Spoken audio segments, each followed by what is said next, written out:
Have you ever just looked at something massive, like a mountain, and wondered, how in the world do we know how tall that is? Well, that's exactly the puzzle we're going to unlock today. We're diving into the world of trigonometry, a seriously cool mathematical tool that lets us measure the unmeasurable. I mean, really think about it for a second. How do you find the height of a skyscraper or the distance to a ship way out at sea? You can't exactly use a giant tape measure, right? It seems kind of impossible, but this is the exact problem that trigonometry was born to solve. So imagine you're visiting the Qutub Minar in India. You're standing a ways back, just looking up at the very top.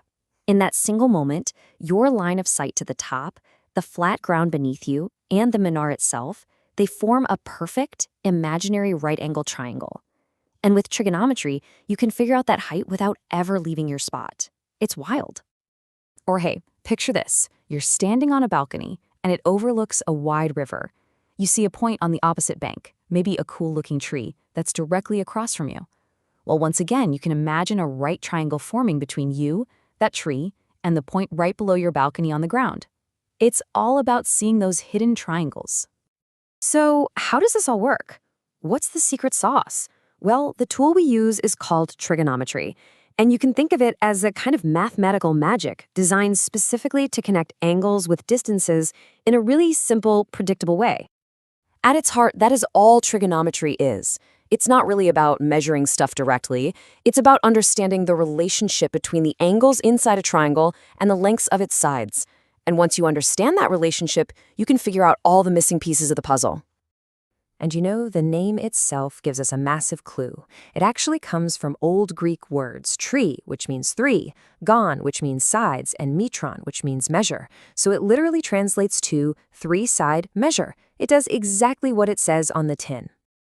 And get this is not some new idea. The history here is incredible. Way back in 8500, the brilliant Indian mathematician Aryabhata was already working with an early version of what we now call sine. The short-form names we use today, like sin and cos, came way later. And now, these ancient ideas are absolutely fundamental to modern engineering, astronomy, you name it. Okay, so if trigonometry is all about these relationships, what do they actually look like? Well, they come in the form of specific ratios. Think of these as the fundamental recipes that connect any given angle to the sides of its triangle. First things first, let's get our terms straight.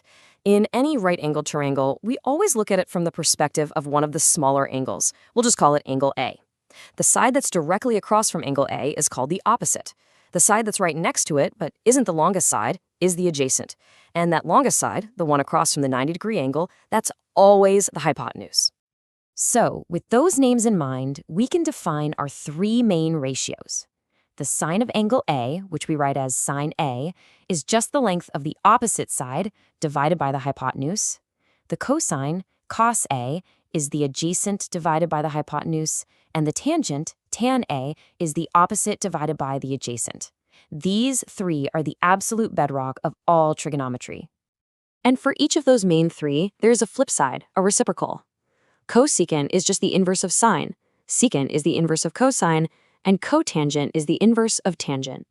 You literally just flip the fraction upside down, it's that simple, and they're super useful for solving problems. Now, here is a really, really important point to remember. When you see something like sin A, it does not mean sin multiplied by A.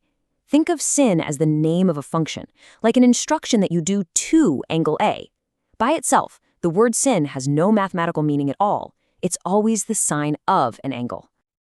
All right, that's enough theory for now. Let's actually put this into practice and see how it works. Because what's so amazing is that if you know just one of these ratios for an angle, you can figure out all the others. Let's walk through an example together. So here's our mission. We're given a right triangle, and we're told that for one of its angles, angle A, the tangent is 4/3. The goal is to find all the other 5 trigonometric ratios for that very same angle. Okay, so we know that tan A is opposite over adjacent, and that equals 4/3. Now this just tells us the ratio. So let's say the opposite side has a length of 4k, and the adjacent has a length of 3k. That k is just a scaling factor. From here, we can use our old friend, the Pythagorean theorem, to find the third side.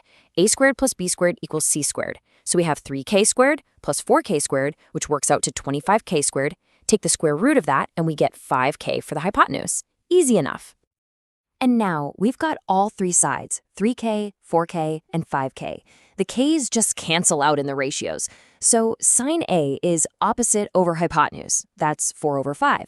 Cos A is adjacent over hypotenuse.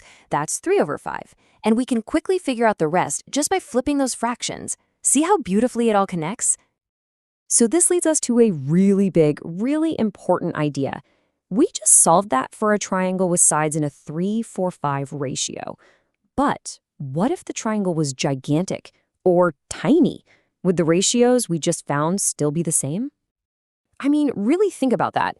If you have a 30-degree angle in a tiny little triangle and a 30-degree angle in a triangle the size of a building, is the sine of that angle different? Does the physical size of the triangle matter at all? And the answer, which is the absolute magic of all of this, is a resounding no. This is all thanks to something called similar triangles. As long as the angle itself stays the same, the ratio of the side lengths will be totally constant, no matter how much you zoom in or zoom out. A 30-degree angle will always have the exact same sine, cosine, and tangent. That's the key. So let's just step back for a second and appreciate what we've uncovered here.